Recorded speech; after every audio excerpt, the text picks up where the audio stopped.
আসসালামু আলাইকুম রহমতুল্লাহি ওয়া বারাকাতুহু। আজকে পঞ্চম শ্রেণীর অনুসরণী 6-এর ক 44 পৃষ্ঠার ভগ্নাংশের অঙ্কের সমাধান করব। তো 2 নং প্রশ্নগুলো সমাধান করব। এখানে আছে মিশ্র ভগ্নাংশ বা পূর্ণ সংখ্যায় প্রকাশ করো। তো এখানে 2-এর 1 নং প্রশ্নটি সমাধান করব। এখানে দেখুন উপরে আছে 7, নিচে আছে 3। তো উপরেটাকে বলা হয় লব, নিচেটাকে বলা হয় হর। যেটার হর ছোট এবং লব বড় সেটা হচ্ছে অপ্রকৃত ভগ্নাংশ। তো অপ্রকৃত ভগ্নাংশ থাকলে আমরা হয় মিশ্র ভগ্নাংশে রূপান্তর করতে পারবো, আর না হয় পূর্ণ সংখ্যায় রূপান্তর করতে পারবো। তো এখন 1 নং প্রশ্নটি সমাধান করব। এজন্য হচ্ছে একটা সমান চিহ্ন দিয়ে নিব। এখানে যে নিচে 3 আছে, 3 দিয়া উপরে 7কে ভাগ দিব। এই ভাগটা আপনারা অন্য জায়গায় রাফ করবেন। তো এখানে শুধু সরাসরি উত্তরটা লিখে দিবেন। তো এটা কিভাবে করতে হয় এটা একটু দেখাই দিচ্ছি। এটা যেহেতু অন্য জায়গায় রাফ করতে হয়, তো আমরা পাশে আপনাদের দেখাই দিচ্ছি। আপনারা এখানে করবেন না, আপনারা শুধু সরাসরি উত্তরটা এখানে লিখে দিবেন। তো নিচে 3 দিয়ে কী করবেন, এই 7কে ভাগ দিবেন। তো এটা হচ্ছে আন্তর্জাতিক পদ্ধতিতে ভাগটা দিচ্ছি। তো 3 দিয়ে 7কে ভাগ দিব, 3 দুগুণে 6। তো উপরে ভাগফল লিখতে হয়, তো ভাগফলটা 2 হয়েছে, আর এখানে হচ্ছে 6। তো 7 থেকে 6 বিয়োগ করলে 1। এখানে ভাগফল পেয়েছি 2। তো 2টা হচ্ছে এই পাশে লিখবো, তারপর একটা দাগ দিব। তো অর্থাৎ দাগের পাশে হচ্ছে 2 লিখবো। এখন নিচে 3 ছিল, তো 3 লিখবো। আর এখানে ভাগশেষ যেটা আছে, ভাগশেষ হচ্ছে 1, এই একটা হচ্ছে উপরে লিখতে হয়। তো এটাই হচ্ছে এই 1 নং প্রশ্নটির সমাধান। এটুকু কিন্তু রাফ করেছি, এটা আপনারা অন্য জায়গায় করে নেবেন।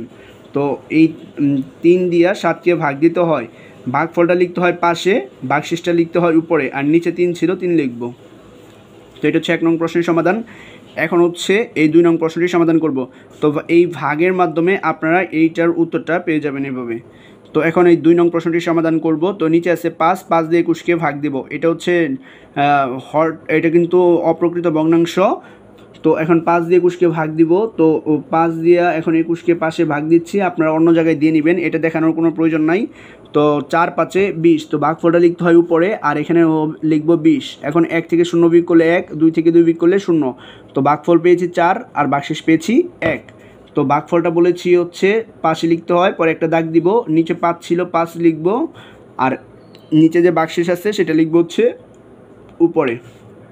তো এটাই হচ্ছে 2 নং প্রশ্নটির সমাধান। এটা হচ্ছে রাফ করেছি, এটা আপনাদের দেখানোর কোনো প্রয়োজন নাই, এটা অন্য জায়গায় আপনারা করে নেবেন। এখন হচ্ছে 3 নং প্রশ্নটির সমাধান করব। তো 3 নং প্রশ্নটি আছে হচ্ছে 9 দিয়া 36কে ভাগ দিব। তো এখন এখানে 9 দিয়া 36কে ভাগ দিয়ে দেখাই দিচ্ছি আপনাদেরকে। তো এখন দেখুন 9 দিয়া 36কে ভাগ দিব। তো 4 নং 36। তো ভাগফল হবে 4, আর এখানে হবে 36। তো 36 থেকে 36 বিয়োগ করলে 0 হয়। তো এখানে দেখুন ভাগফল পেয়েছি 4, ভাগশেষ কিন্তু পেয়েছি 0। তো ভাগফল যদি 0 হয় তাহলে হচ্ছে শুধুমাত্র ভাগফলটা লিখলেই হবে। তো এখানে যেহেতু ভাগশেষ 0 পেয়েছি, তো আর আমাদের এই নিয়মটা করার প্রয়োজন নাই। তো শুধুমাত্র ভাগফল যা আছে তাই লিখলে হবে। তো ভাগফল 4 পেয়েছি, এখানে 4 লিখে দিব। তো এটাই হচ্ছে 3 নং প্রশ্নটির সমাধান। তারপর হচ্ছে 4 নং প্রশ্নটির সমাধান করব, এই জন্য সমান দিয়ে নিচ্ছি। এখন 11 দিয়ে এই 78কে ভাগ দিব। তো এখানে আমরা ভাগটা দেখাই দিচ্ছি আপনাদেরকে কীভাবে দিতে হয়। 11 দিয়ে 78কে ভাগ দিচ্ছি। 7 11 77। তো ভাগফল হবে 7, আর এখানে হবে 77। 8 থেকে 7 বিয়োগ করলে 1, 7 থেকে 7 বিয়োগ করলে 0 লেখার প্রয়োজন নাই। তো ভাগফল পেয়েছি 7, আর ভাগশেষ পেয়েছি 1। তো এখন কিন্তু আর ভাগশেষ 0 পাই নাই যে আমরা শুধুমাত্র ভাগফলটা লিখে দেব। যেহেতু ভাগফল 0 ছাড়া অন্য যে কোনো সংখ্যা পাইলেই হচ্ছে ভাগফলটা পাশে লিখবেন, পরে একটা দাগ দিবেন। নিচে 11 ছিল, 11 লিখব, আর ভাগশেষ যেটা ছিল সেটা হচ্ছে উপরে লিখে দেব। শুধু 0 যদি ভাগশেষ থাকে তাহলে সেটা ব্যতিক্রম, শুধুমাত্র ভাগফল লিখব যদি ভাগশেষ 0 হয় তাহলে শুধুমাত্র। তো এটা হচ্ছে 4 নং প্রশ্নটির সমাধান। এখন হচ্ছে 5 নং প্রশ্নটির সমাধান করব। এই 10 দিয়ে 222কে ভাগ দিব। তো এটাও যেহেতু ভাগ করে দেখাই দিচ্ছি আপনারা, এটা হচ্ছে রাফ। তো এটা আমি ভুল দাগ দিয়ে দিচ্ছি, আপনারা অন্য জায়গায় ভাগটা করে নেবেন। তো এখন হচ্ছে 5 নং প্রশ্নের সমাধান করব। তো 5 দিয়ে এই 220কে ভাগ দিব। তো এটা ভাগটা দেখাই দিচ্ছি আমি। 10 দিয়া 220কে ভাগ। তো এখানে 2টা সংখ্যা আছে, তো এখানে 2টা সংখ্যাকে ভাগ দিব। তো 2টা সংখ্যা হচ্ছে 22। তো 10 দিয়ে 22কে ভাগ দিব, 10 দুগুণে 20।